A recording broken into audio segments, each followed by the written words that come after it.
좋으신 아버지, 은혜와 사랑을 감사함을 드립니다. 여러 가지로 많이 연약하고 부족한 가운데에 있습니다. 성령께서 이 시간도 조명하시고 깨닫게 하시고 감당할 수 있도록 은혜를 베풀어 주시옵소서. 피차간에 이 시간도 하나님과 관계성에서 실제가 일어날 수 있는 귀한 시간이 되도록 은혜 베풀어 주시옵소서. 감사드리옵고 예수님의 이름으로 기도드립니다. 아멘. 그래, 우리가 이게 철학적인 이 책을 가지고 읽고 논한다는 것 자체가 참 대단한 건데, 요즘 참 너무나 이게 영적인 부담이 많이 돼가지고, 그거는 뭐 심령이 되는 거하고는 조금, 뭐라 그럴까, 상관이 없다기보다도 하여간 어쨌든 거룩한 부담이 있더라고요. 말씀 전하는 것도. 왜? 그냥 그 순간순간 하나님이 하시지 않으면 안 된다는 걸 알기 때문에 하나님은 물론 이렇게 어떤 말씀을 주시고 성경 말씀을 전하게 하실 때는 성경 말씀을 이렇게 설교를 하게 하실 때는 물론 며칠 전부터 주시는 부분도 있고 신구약 연결시켜서 주신 부분도 있지만 그 상황에 딱 직면해서 내가 거기서 하나님과 실제가 일어나지 않으면은 그냥 내가 아는 지식으로밖에 전할 수가 없다는 그 부담 때문에 이걸 아니까 너무너무 부담이 많이 돼요. 모를 때는 우리가 무식하면 용감하다 그러잖아요. 모를 때는 그냥 내가 아는 지식으로 그냥 마구마구 전하는데 그래놓고도 내가 잘했다고 생각하는 그런 착각하는 부분이 굉장히 많았었다가 아니라 100% 그랬었거든요, 항상. 그런데 이제는 그거를 분별을 하니까 이거는 뭐라고 이게 말을 할 수가 없어요. 제가 지금 수요일 날 말씀 담당인데 잠도 안 옵니다. 주시는 부분이 있는데 제가 생각지도 않았던 말씀을 주시니까 너무 또 부담스러워가지고 그런 부분도 있어요. 하나님이 하시겠다고 그러는데 그게 또 100% 안 믿어지는 게 뭐냐 이게 또 있어요. 내가 원하는 대로 안 해주실까봐 그런 부분이 또 있어요. 그래서 인간이 이렇게 가만히 하나 꼬리를 물고 찾아서 들어가 보면 참 믿음이 없다니 결론은 나는 믿음이 없다. 거기까지 가게 되더라고요. 그냥 이렇게 겉면에서 봤을 때는 굉장히 믿음이 있는 것 같아. 근데 꼭 한 가지를 가지고 꼬리를 찾아서 이렇게 착착착착 들어가고 깊이 들어가 보면 결론은 나는 믿음이 없다. 그거 하나님을 100% 믿지도 않는다. 그게 알아지더라고요. 이제 인간이 참 용감하는 게 이 우주 만물을 주관하시고 창조하신 그 하나님을 믿지 못하고 살아간다는 그 자체가 벌써 용감한 거예요. 대단한 존재 우리가 그러고 보면은. 그래서 어떻게 하나님도 안 믿고 살려고 하는 이 나를 보니까 참 대단하다. 그러니까 하나님이 이런 우리를 쇠몽댕이 같은 쇠뭉치 같은 우리를 참 나긋나긋하게 이렇게 만드시려니까 우리도 힘들지만 물론 하나님은 힘은 안 드시겠습니다. 제 표현에서 제 입장에서 표현하지만 참 하나님도 힘드시겠다. 제가 그 생각을 많이 합니다. 그러면서 이 시간에 우리가 서론 5페이지, 15페이지입니다. 서론부터 함께 읽으면서 가도록 하겠습니다. 여기 계신 분들은 저보다 좀 다 훌륭한 분이시라는 거 제가 100% 인정을 하기 때문에 조금 미흡하더라도 나중에 질문해 주시기 바랍니다. 자, 서론입니다. 1번 동기와 진행. 인간의 실제성은 어디에 있을까? 여기서 실제성은 철학적으로는 존재성이라고 그러고요. 신학적인 생명적인 부분을 실제성이라고 합니다. 하나님과 나 관계 속에서 지금 실제로 일어나는 그거를 실제성이라고 합니다. 정신사에서 그토록 인간에 관해 많은 연구와 사유가 있었는데도 인간이 무엇인지는 아직도 분명하지 않는 것 같다. 학자들의 나름대로의 사유는 그래도 중요하다. 비록 그 사유들의 결과가 정답은 아니라 할지라도 해답을 위한 인간적 노력이 분명하다. 최근에 뉴스에 보도된 대로 인간의 복제가 현실로 나타나고 인간은 생명의 창조자로 신의 이치에 서 있게 될 것이다. 현대의 기술의 발전은 가히 하늘을 찌르고도 남는다. 그러나 인간 개인은 과연 생의 의미를 얼마나 가지고 살아가는지 확신할 수 없다. 필자의 눈에 비치는 현대인은 자신의 실제성을 상실하고 사는 것 같다. 하나님과의 관계가 없이 사는 것을 말합니다. 2번 인간에게 창조 근원적으로 주어진 중요한 영적 관계로는 하나님과 이웃이 분명하다. 하나님 없이는 인간이 실제할 수 없고, 여기서 실제는 또 아이의 실제가 나오죠. 그러니까 하나님이 있어야 나도 있다는, 어떤 생명적인 것보다도 하나님이 있어야 나도 있다는 그런 실제를 말하고 있습니다. 없고 실제할 수 없고 이웃이 없이는 생존할 수 없다. 그 다음에 하나님 없는 이웃은 자율적 인간주의에 빠지고, 여기서 자율적 인간주의라는 내가 옳고 그름, 내 기준의 옳고 그름의 양심에 따라 사는 부분을 말합니다. 자율적 인간주의에 빠지고 이웃 없는 하나님은 초월적 신본주의에 빠진다. 이건 초월적 신본주의라는 것은 세상과 하나님이 동일하다고 생각하는 부분을 말하고 있습니다. 그러면서 하나님과 세계는 인간의 실제이다. 하나님은 인간 없이도 스스로 존재하시는 분이에요. 하지만 하나님이 있고 또 나도 있고 이 세계가 있고 그런 부분을 의미하고 있습니다. 여기서 이제 하나님과 세계는 인간의 실제이다. 여기서 세계는 잘 아시겠지만 문화, 예술, 과학, 인간의 재창조한 모든 것을 말하고 있습니다. 그러면서 이 둘과의 관계에서 인간은 생명의 의미를 부여받고 살아간다. 둘 다 인간을 인간되게 하지만 그러나 그 가운데서 무엇보다 중요한 것은 하나님과의 관계이다. 인간의 세계는 에로스의 세계고 하나님의 세계는 아가페의 세계입니다. 그러면서 하나님과의 관계는 틸리의 말대로 존재의 근거이다. 이 말이 다소간 철학적으로 들리지만 존재의 근거란 그 생명의 근거이다. 생명은 오로지 하나님에게 주어지기 때문이다. 하나님과의 관계에서 비로소 이웃과의 관계가 실제할 수 있다. 우리가 가면 갈수록 하나님 사랑, 이웃 사랑에 하나님과 이웃을 빼면 우리가 실제할 수가 없다는 것을 보게 됩니다. 그러면서 생명의 근거가 되는 하나님과의 관계는 동시에 인간의 실제성을 여는 핵심적인 열쇠가 된다. 칼빈의 말대로 하나님을 아는 것은 곧 인간을 아는 것이다. 하나님의 실제성은 곧 인간의 실제성이다. 그러면 하나님의 실제성을 어떻게 발견할 수 있는가? 실제성은 본질적으로 나의 문제와 관계한다. 그것은 생명의 문제이기 때문에 결코 객관적이거나 방관자와 같이 거리를 띄면서 만날 수 없다. 생명은 처음부터 나의 생명이지 그것의 생명이 될 수 없다. 따라서 하나님의 실제성은 인간의 나 문제를 접촉하면서 참다운 주관이 누구인가 하는 문제로 구체화된다. 하나님과 인간의 관계는 오로지 나와 당신의 문제이다. 나와 당신이라는 창조 근원적이고 실제적인 카테고리로 하나님과 인간의 영적이고 인격적인 관계를 말할 수 있다. 우리가 심령으로 하나님을 만나지는 그 부분을 말하고 있습니다. 이런 논지로 인간의 실제성을 하나님의 실제성과 관련지어 이해해야 할 것이다. 필자가 이런 논리로 인간학을 생각하는 이유는 나와 당신과의 관계에서 인격주의적으로 인간의 실제를 이해하려는 신학적 인간학이 필요하다는 생각에서이다. 물론 이 관점도 인간에 관해 정답을 준다고 보지는 않는다. 인간이 하는 사유는 본질적으로 하늘 아래의 사유이기 때문이다.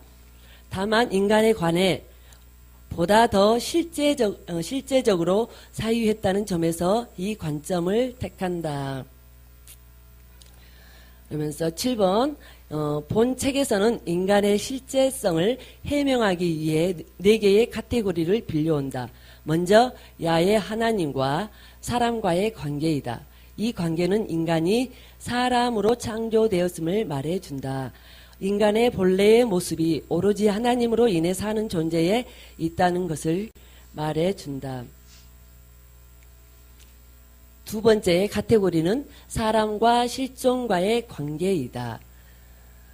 아담과 지금 우리와의 관계가 어떠하다는 것을 말해 주는데, 아담과 지금 우리와의 관계는 세계의 개념으로 인해 동일선상에 놓여 있다는 것이다. 세계를 가지는 한 우리는 아담과 같이 타락한 존재가 분명하다. 세계를 가진다는 것은 자기가 추구하는 세계를 말합니다. 철학적으로는 이데아의 세계라고 합니다. 이 관계를 통해서 인간의 구원의 문제를 취급하려 한다. 마지막으로 예수 그리스도와 야훼 하나님과의 관계이다. 이 관계를 통해 그리스도 예수 안에서 발견되는 하나님을 말하고자 한다. 왜냐하면 참된 나의 발견은 예수 그리스도 안에서 실제하는 하나님을 발견하면서 주어지기 때문이다. 우리는 하나님의 나의 너로서 살아가는 존재입니다.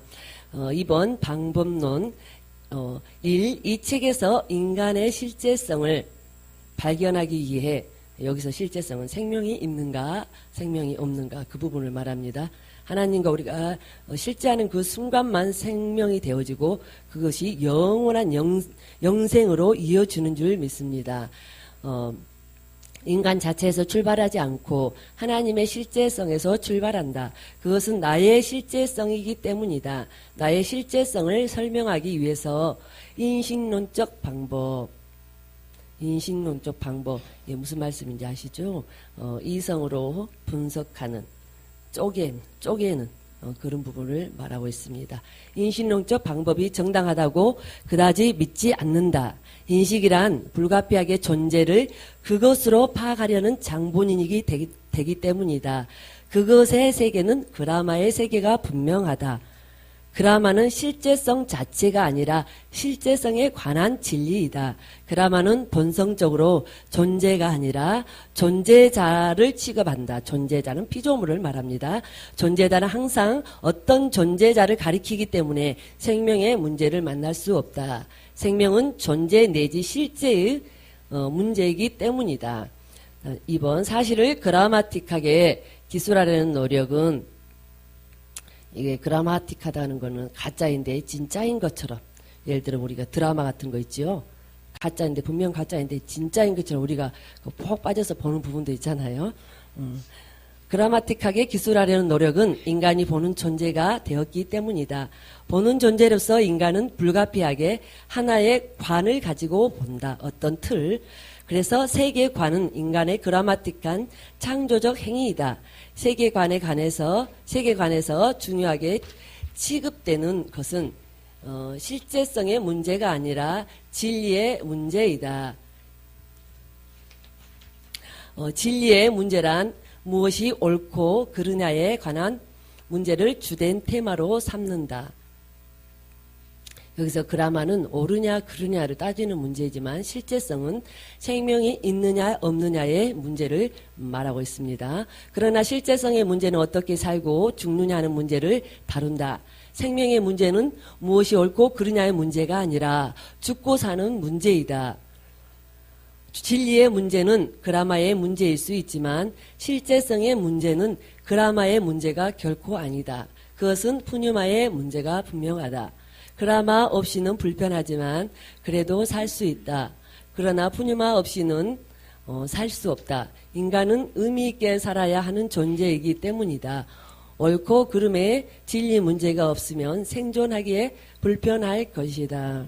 맞습니다. 우리가 그라마 없이는 살 수가 있겠지만, 근데 우리가 예전에는 그라마가 뭔지, 우리가 심령이 뭔지, 푸뉴마가 뭔지 몰랐을 때는 모르고 살 때는 그냥 모른지를 몰랐기 때문에 그냥 이게 사는가 보다 그렇게 살았었어요. 근데 우리가 심령에 대해서, 심리에 대해서 분명한 이제 어떤 나눔이 있잖아요. 분명한 갈림이 있기 때문에 우리가 심령으로 가지 않으면 우리 삶 자체가 굉장히 불편하고, 내가 심리에 가 있다는 것 자체를 아는 그 삶도 굉장히 힘들어요. 그죠? 애들과의 관계 속에서 내가 이게 분명히 심리를 하고 있는 것을 알면서도 이게 그냥 이렇게 뭐라고요? 방관하고 보고 있다고 해야 될까요? 그럴 때는 굉장히 감정도 마음도 그냥 온몸이 다 불편해요. 예전에 우리가 그런 거는 모르고 살았었어요. 근데 지금은 조그만 심리로 가도 이거 그냥 머리끝부터 발끝까지 다 불편하고, 감정도 불편하고, 생각도 불편하고, 몸도 불편하고, 아주 모든 게 다 불편합니다. 그래서 빨리 돌아가야 되겠구나. 그래서 이제 지금 조금 돌아가는 방법이 심리에서 심령으로 돌아가는 방법이 그전보다 시간이 많이 걸리지는 않습니다. 예, 그래서 저는 늘 애들과 관계 속에서 그 부분을 많이 체험하거든요. 특히 또 남편과의 관계에서 제가 이런 부분이 있었습니다. 우리 목사님, 남편 목사님에 대해서 제가 뭐 그렇게 특별하게 잘 아는 거 이러는 건 없어요. 근데 이런 게 있었어요. 참, 제가 어쨌든 좀 헷갈리는 부분이 있어요. 뭐냐 그러면, 엊그저께 어느 분 간증을 들으니까, 아, 이게 내가 하나님 마음으로 이거를 100% 그 사람이, 그러니까 오리를 가자면 심리를 가지고, 오른밤을 대면 왼밤을 대면 뭐 오른밤 때리고 오른밤을 때리면 왼밤도 대주고 이게 부분이 있잖아요. 아, 이것도 내가 삶 속에서 실제가 돼야 되겠구나. 그게 이렇게 퍽 깨달아지더라고요. 그러면 예전에 우리가 그렇게 들었으면 예전에는 잘 그렇게 하려고 해도 잘 안 되는 부분이 있었잖아요. 근데 집에 가서 딱 보니까 아, 그래. 이게 내가 이게 하나님 그 말씀을 딱 들었으면 그게 내가 삶 속에서 바로 실행하는 게 이게 이제 관계 속에서 실제가 일어나야 되면 내 삶 속에서도 지금 실제가 일어나는 거잖아요. 그래서 목사님이 뭘 부탁을 하더라고요. 예. 그저 갖다 쓰면 당신이 하세요. 아이고 당신이 하세요. 네 이러거든요. 근데 당신이 하세요. 이러는데 아 그래요? 그러면서 해줬어요. 그랬더니 또 뭘 부탁해요. 예 그럴게요. 또 있어요. 그래도 어제도 또 가가지고 뭐 이렇게 뭘 하다 보니까 주일날 오후에 가면 굉장히 우리가 피곤합니다. 그죠? 아무것도 하기 싫어요. 근데 그때 이제 잘해야 되는 거예요. 그래서 아무것도 하기 싫을 때 나는 정말로 몸이 천근만근이하고 아무것도 하기 싫을 때 이때 하는 게 이제 정말 생명인 거예요. 그래서 우리 뭐 남편이 또 뭘 부탁해요. 예 그렇게 하세요. 조금 있으니까 또 뭘 이야기를 해요. 예 그것도 해드릴게요. 그랬더니 아니 왜 오늘 이것도 해주고 저것도 해주고 다 해주지 이러는 거예요. 남 속도 모르고 그래서 이게 이제 하나님과 관계에서 당신하고 관계가 중요하게 지금 내가 하나님과 관계에서 내가 지금 말씀을 실천하고 있다 이제 이 부분을 생각하면서 그렇게 했는데 아 이렇게 해줘야 되는 거구나. 그전에 잘 헷갈렸거든요. 제가 조금 나쁜 속성으로 말하자면 남편을 길들여야 된다는 생각에서 그런 부분이 좀 있었거든요. 왜 우리 목사님이 제가 조금 잘해주면은 굉장히 좀 오버하는 부분이 있어가지고 그게 인간적으로 이제 받아들인 부분이 조금 있어서 아 이게 그 부부간에도 피차간에 세워지기 위해서 하는 건데 우리 목사님은 제가 조금 이렇게 잘해주면 굉장히 인간적으로 그러니까 인간적으로 반응하는 부분이 많아가지고 이걸 좀 길들여야 된다는 그런 생각에서 좀 그랬거든요. 근데 아 그게 아니구나. 나는 하나님 앞에서 그냥 내가 하나님의 말씀대로 진짜 지켜 순종하면은 나머지 하나님이 알아서 하신다는 거 아는데도 좀 한순간씩 이렇게 착각하고 갈 때가 또 있더라고요. 그래서 어제 또 제가 그렇게 했던 부분이 있었습니다. 그러면서 3번인가요?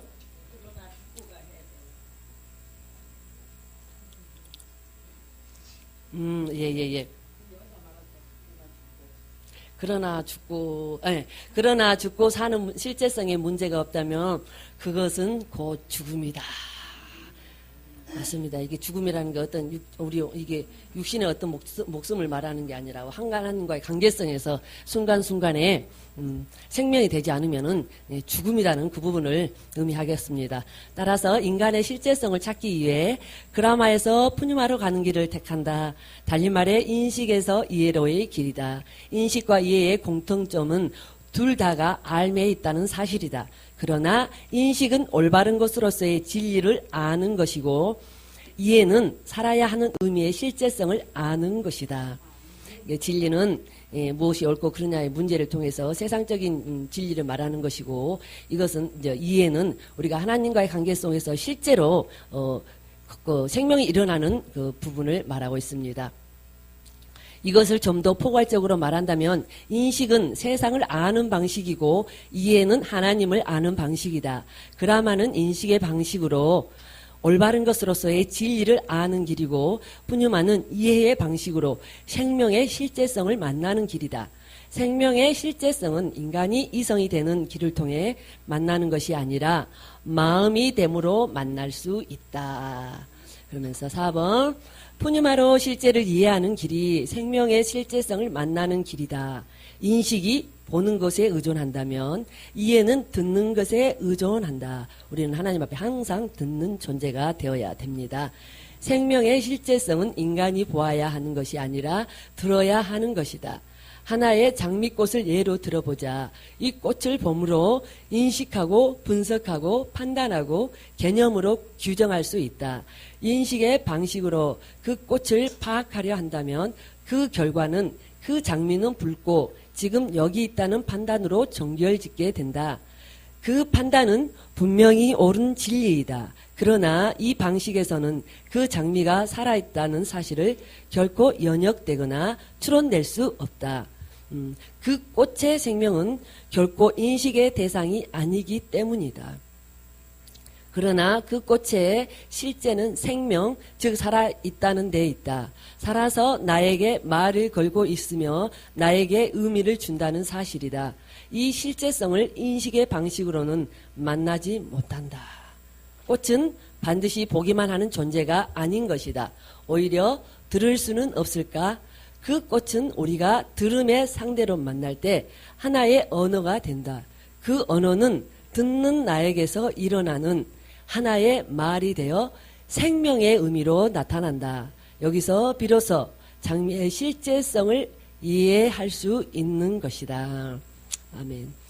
5번, 우리의 눈앞에 실제하는 모든 생명들은 적어도 우리에게 유의미한 존재가 분명하다. 그것들이 비록 우리의 모국어로 표현하지 못한다고 해서 결코 무의미한 언어를 하는 것이 아니다. 모든 존재들은 고유의 언어를 가지고 있다. 그 언어들은 적어도 우리 자신에게 말이 되어 역사할 수 있는 것이다. 그래서 세상은 말씀으로 충만하다. 그렇죠? 흐르는 물도 말을 하고 흔들리는 나무도 말을 하고 들의 꽃도 말을 하고 하나님의 창조한 이 모든 피조세계는 우리가 알아들을 수가 없지만 다 말이 있다는 고유의 언어가 있다는 겁니다. 그러면서 모든 생명들이 가지는 언어는 우리가 사람이 될 때 비로소 이해된다. 이런 부분들, 신비한 체험들 하신 부분들 많죠. 어디 기도원에 가서 금식을 할 때, 기도할 때 어떤 나무들이 나에게 말을 걸어온다든지 흐르는 물이 하나님을 찬양한다든지 우리 이런 체험 다 한 번쯤은 하셨잖아요. 그죠? 그러면서 사람이란 영적 존재를 의미하는데 상대의 말을 듣는 존재인 셈이다. 말을 듣고 동시에 이해하는 존재인데 이때 이해란 한국어를 알아듣는 방식만 뜻하는 것은 아니다. 이해는 마음에서 일어난다. 이해가 되면서 우리는 비로소 마음이 된다. 여기서 말하는 마음은 심령의 동의가 일어나는 부분을 말하고 있습니다. 7번 꽃만 우리가 이렇게 이해할 수 있겠는가? 우리에게 일어나는 사건도 마찬가지이다. 사건이란 해석의 문제이다. 사건은 결코 나와 무관한 어떤 사건이 아니다. 사건은 나에게 역사하는 힘을 가진다. 그래서 그 사건을 내가 듣는 존재로 듣게 되면 역사하는 하나의 말이 된다. 우리가 듣는 존재가 될 때 세상의 모든 사건들은 나와 무관한 객관적인 사실이 되는 것이 아니라 지금 여기서 다시 나에게 역사하는 말이 된다.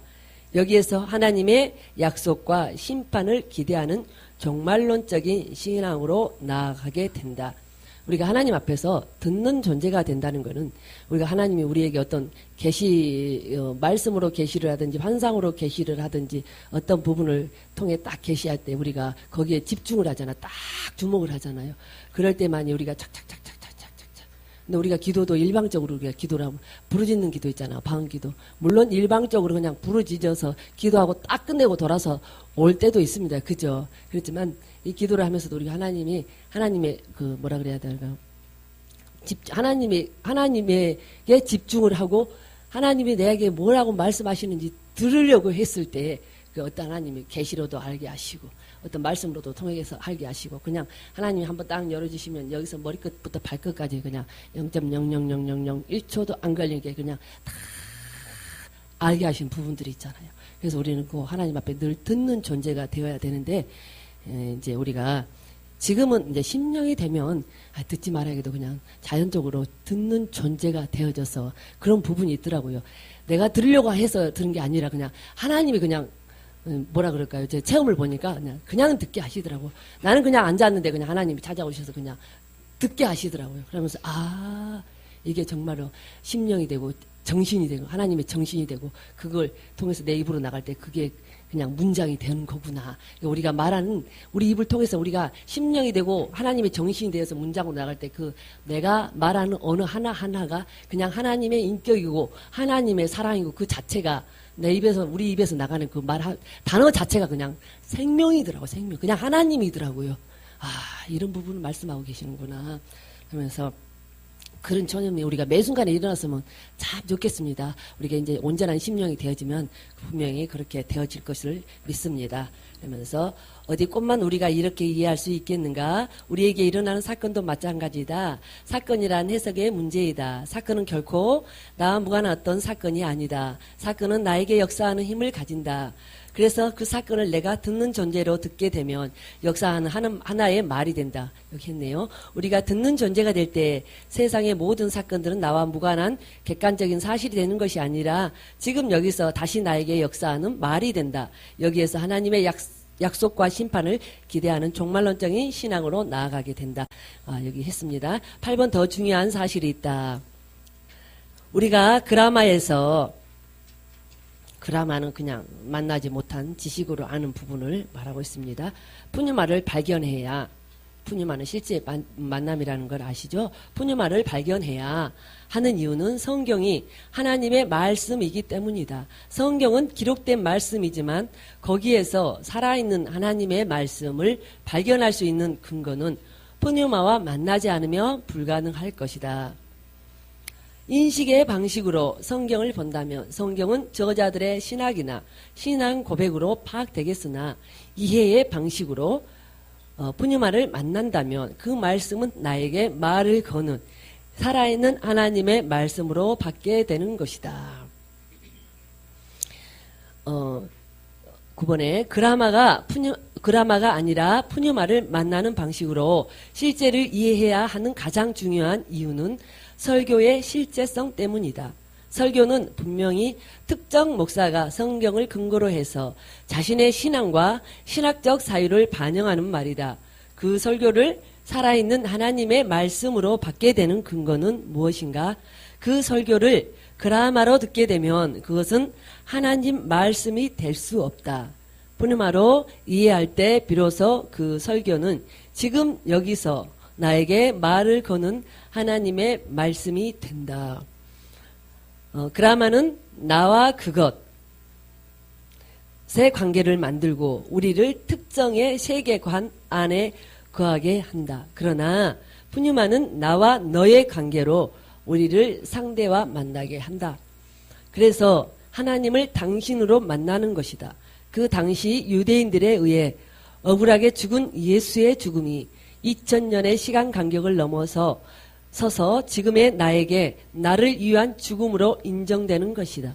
그래서 푸뉴마가 없다면 지금 우리가 가지는 기독교 신앙은 현대 자유주의의 자유주의자들에 의한 역사 비평의 칼날에서 살아남지 못하여 하나의 신화적 신앙이 될 것이다. 그러니까 2000년 전의 그 성경의 사건들이 나를 위한 죽음으로 인정이 된다는 것을 우리가 갈라디아서 2장 20절을 통해서도 내가 주님과 함께 죽었다는 것을 체험하셨습니다. 그리고 로마서 이제 6장에 나오는 함께 죽고 함께 산 그 부분을 통해서도 저희들이 실제적인 하나님과의 실제적으로 죽고 사는 것, 다시 이렇게 세우심을 입은 것, 그 부분에 대해서도 체험을 많이 하셨습니다. 그러면서 11번에 필자는 인간의 실제성을 말하면서 그라마에서 푸뉴마를 발견하는 길을 택한다. 그것은 이해의 길이고 나를 발견하는 길이고 상대를 만나는 길이며 거기에서 나와 너의 인격적인 역사가 일어나는 방식이기 때문이다. 우리가 하나님을 만나야 나를 발견하고 그 다음에 나를 발견하고 그 앞에 하나님 앞에 또 우리가 회개함으로 나아갈 때 하나님을 또 거기서 실제 순간순간 만나지는 하나님을 만나게 되어지는 것을 보게 됩니다. 저와 여러분은 참 오랜 세월 많게는 20년이 넘은 분들도 계시고 또 작게는 뭐 6년에서 9년 이렇게 되어지신 분들도 있고 저도 예수 믿는 것까지 털으면은 한 19년 됐습니다. 예수 믿은 지는 예수 믿는 지는 19년 됐고 훈련 받은 지는 한 18년 됐습니다. 야, 근데도 참 제 자신을 보니까 야, 하나님을 인간이 사람이 되어서 하나님을 만나기까지 과정이 야, 하루 이틀에 되는 건 아니라는 걸 박 목사님은 지금 40년이 넘으셨다고 했잖아요. 그러니까 아직 20년 안 됐으니까 좀 희망이 좀 있습니다. 그죠? 예. 40년까지 가려면 아직 희망이 빵빵합니다. 우리가 이제 그렇게 소망을 또 가지고 가야 될 줄 믿습니다. 나는 20년 됐는데 이러고 있네. 이제 이러면은 좀 그러니까 40년 된 분도 계시고 40년 넘으셔서 이제 사람이 되셨다고 그러셨으니까 저와 여러분 아직 소망이 무궁무진합니다. 예, 그러면서 제 1장 제가 조금만 하려고 그랬는데 제 1장 야외 하나님과 사람과의 관계 1번 야외 하나님과 아담의 창조 1번 성경에서 하나님은 말씀이다라는 사실을 여러 사건들을 통해 볼 수 있다. 하나님이 말을 하시는 분이라는 사실이 너무도 분명하게 나타난다. 성경을 통해서 이 사실을 확인하는 데는 그다지 어려움이 없다. 하나님은 말씀이다라는 사실을 특히 인간에게 말을 거시는 여러 사건들에서 보게 된다. 하나님이 인간에게 말을 거시고 또한 인간의 물음에 대답하시기도 하고 마치 우리 인간처럼 대화를 하신다는 사실을 성경은 창세기부터 묘사하고 있다. 어떻게 이것이 가능할까? 하나님이라는 말을 생각하면서 성경을 읽게 되면 더욱 이 사실이 신기하게 느껴지기도 한다. 만약에 개나 소가 우리 인간의 언어로 말을 했다면 그 사건은 곧 기네스북에 오를 것이고 모두가 깊은 관심을 가질 것이다. 소나무가 말을 하는 것을 우리는 감히 상상을 하지 못한다. 그런데 소나무도 아니고 개나 소와 같은 동물도 아닌 하나님이라는 존재가 인간에게 말을 거시고 말을 하시는 사건에 대해서는 우리가 별로 놀라워하는 것 같지 않다. 당연하게 생각해서일까? 아니면 성경의 기사들을 역시 비평적으로 연구해야 할 대상으로 역사 비평적으로 연구해야 할 대상으로 여기고 있기 때문에 그 사건들을 하나의 은유적인 표현이거나 상상 내지 상징이나 또는 신화라고 생각해서일까? 혹은 성경이 하나님을 인간의 방식으로 표현했다고 생각해서일까? 하여간 분명한 것은 하나님과 인간의 관계를 위해서는 유추의 방식이 불가피하다는 것이다. 여기서 역사 비평적이라는 것은 사물의 옳고 그름을 아름다움이나 추함 따위를 분석해서 가르치기를 논하는 것을 말하고 있습니다. 그러면 유추는 같은 종류 비슷한 것에 기초하여 다른 사물을 미루어 추측하는 방식을 말하고 있습니다. 이미 있어진 어떤 부분을 인간이 또 추측해서 말하는 부분입니다. 그러면서 우리 여기 각주로 쭉 달아져 있는 부분이요. 이 부분을 함께 읽고 넘어가도록 하겠습니다. 이 부분은 철학자들이 말한 이 부분은 뭐냐 그러면 이제 들어가기 전에 이야기를 하자면은 이제 하나님의 말씀을 기록된 문자로 본다면 이분들은 이제 구약을 예수님을 지칭하는 성경에 관한 말씀이라고 그 다음에 신약은 뭐냐? 신약은 구약에서 말한 예수님에 관한 그 다음에 예수님의 작정에 관한 사도들에 관한 어떤 그런 말씀이다. 그렇게 생각하고 본다면 그렇게 생각하고 이 부분을 함께 읽도록 하겠습니다. 1번 성경에서 하나님이 말하시는 표현은 하나님이 진노하신다든지 혹은 질투하시는 하나님으로 묘사하는 것처럼 하나님을 인간의 형태로 묘사한 것이다.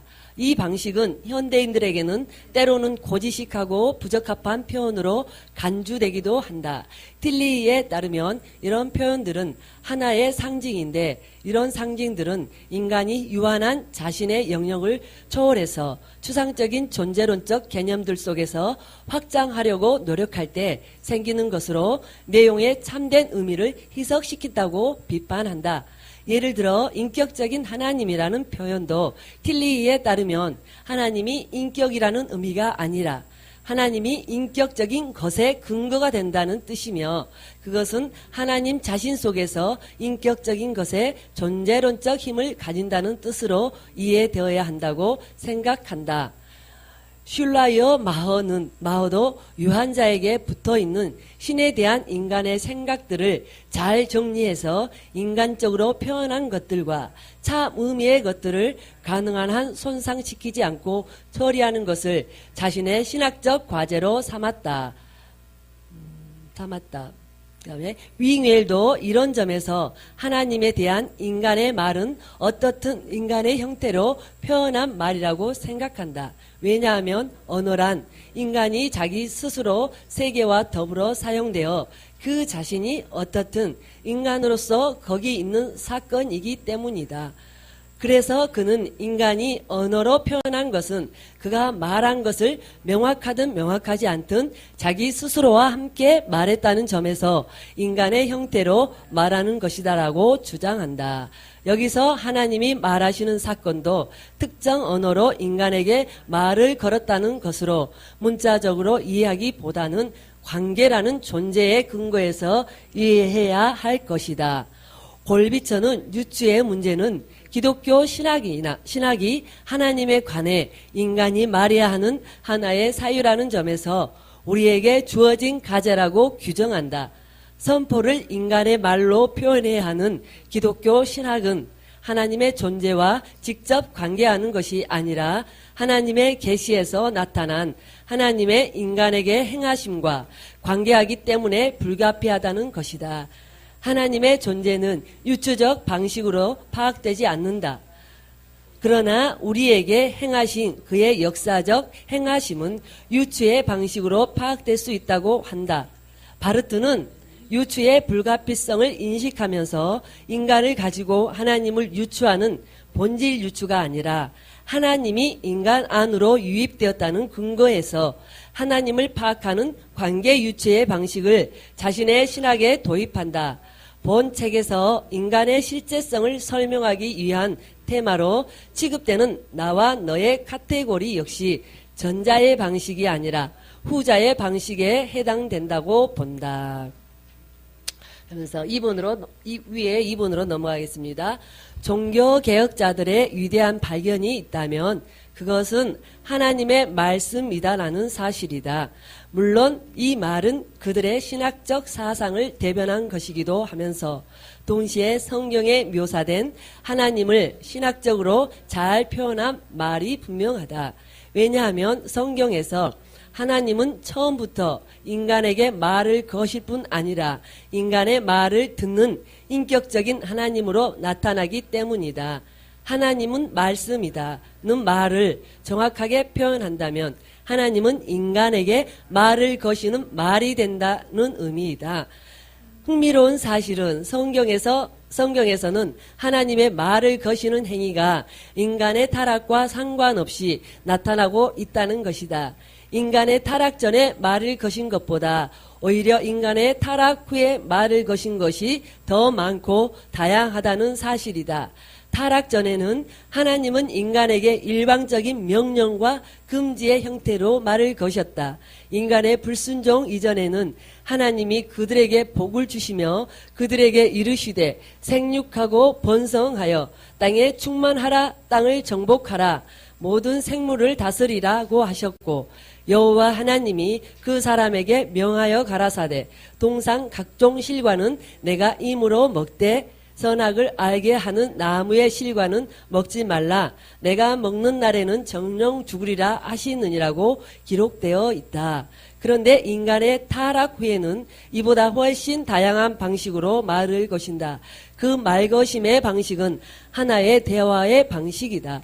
타락한 아담과 대화하셨고 가인과 대화하셨고 노아와 대화하셨고 아브라함에게와 그리고 많은 인간들에게 개별적으로 말을 거셨고 말을 들으셨다.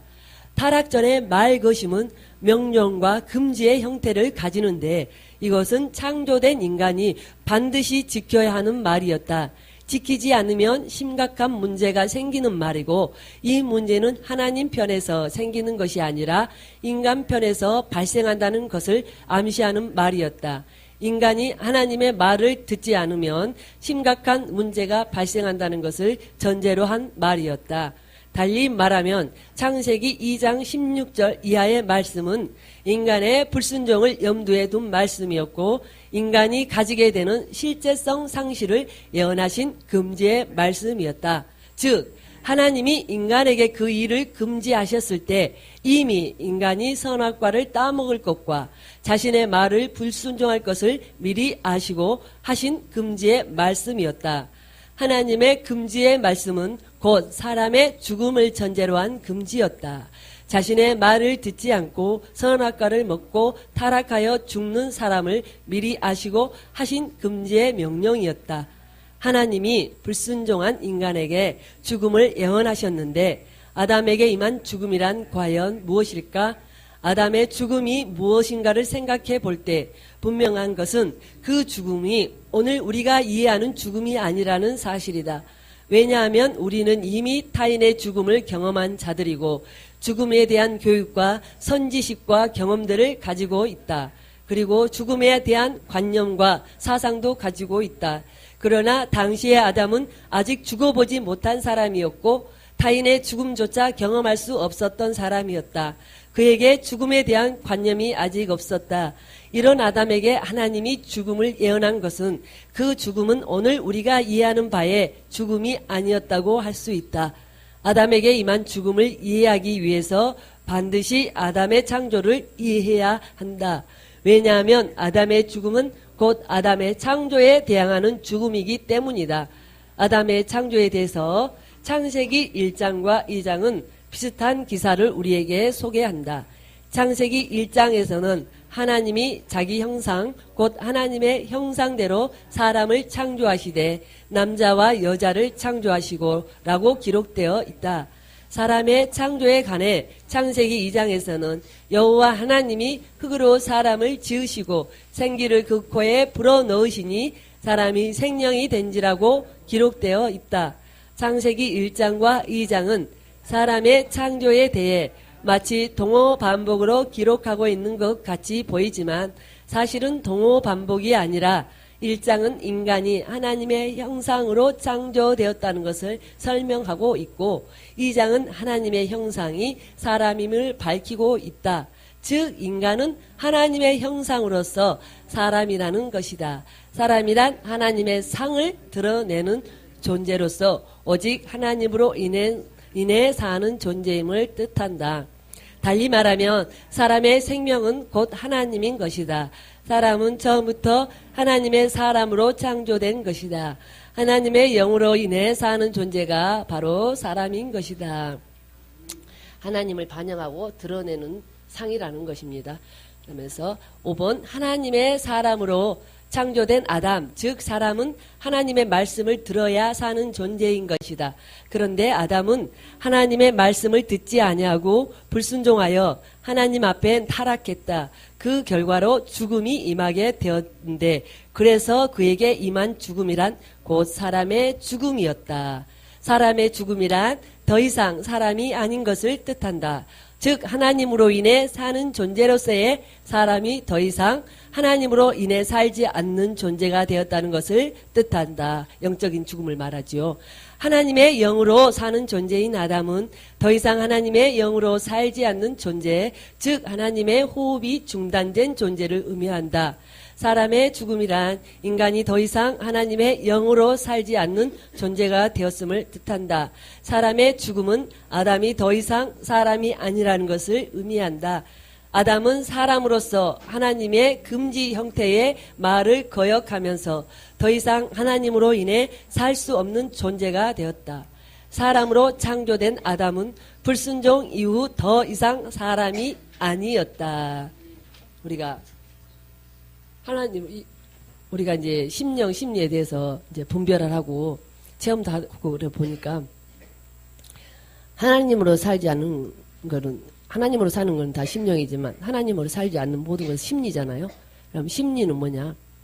다 사단이 조정해서 사는 삶이라고 보면 되겠습니다. 우리가 중간은 없습니다.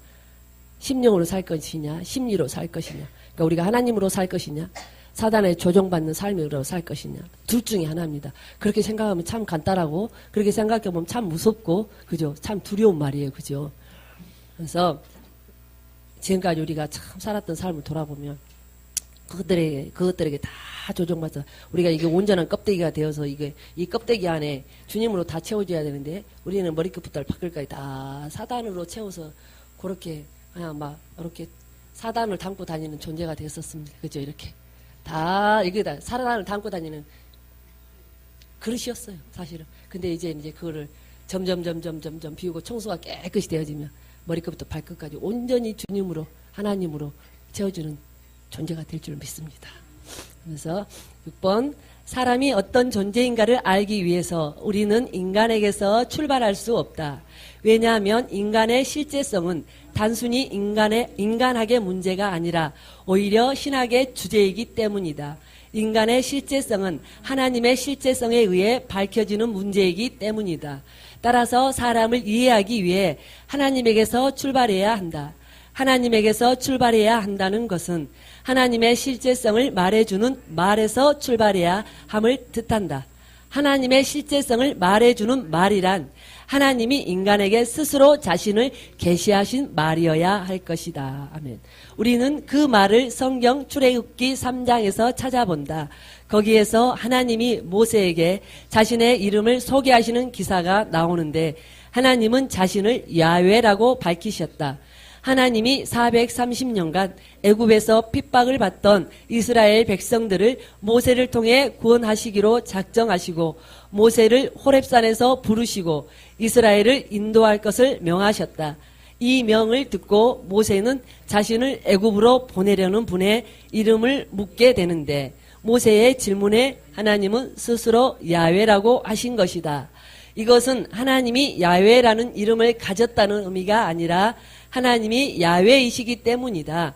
하나님은 야훼라는 이름을 가지는 존재가 아니라 야훼라는 실제하시는 것이다. 여기서 실제는 아이의 실제이죠. 그냥 하나님이 그냥 계시는 분. 야훼는 하나님을 명명할 수 있는 어떤 이름이 아니라 야훼가 곧 하나님인 것을 뜻한다. 하나님은 야훼이고 야훼는 하나님이신 것이다. 하나님은 본질적으로 이름을 가진 어떤 존재가 아닌 것이다. 어떤 이름을 가진 존재라면 그것은 실체로 파악될 수 있다. 실제로 파악된다면 인간의 이성에 의해 실체화되는 존재가 된다. 여기서 실체는 실체라는 건 어떤 게 보여지는 것, 실체적으로 외형에 대한 어떤 실상을 말하고 있습니다. 보여지는 어떤 외형에 대한 실상에 대해서 말하고 있습니다. 그렇게 되면 그것은 생명이 아니라 생명에 관한 어떤 것이 된다. 그러나 하나님은 실체가 아닌 것이다. 그래서 하나님은 자신을 소개하는 이름을 가질 수 없다. 오히려 이름이란 하나님에게는 자신인 것이다. 그래서 야훼는 하나님 자신이다. 더 엄밀하게 말한다면 야훼는 인간 앞에서의 하나님 자신인 것이다. 하나님 자신이 바로 야훼이기 때문이다. 하나님은 야훼라는 하나의 명명된 그라마를 가지는 존재가 아니라 야훼로 인간에게 실제하신다는 것이다. 야훼는 인간과 관계하는 하나님의 실제성을 의미한다. 그냥 그 계시는 하나님. 여기까지 하도록 하겠습니다. 수고하셨습니다.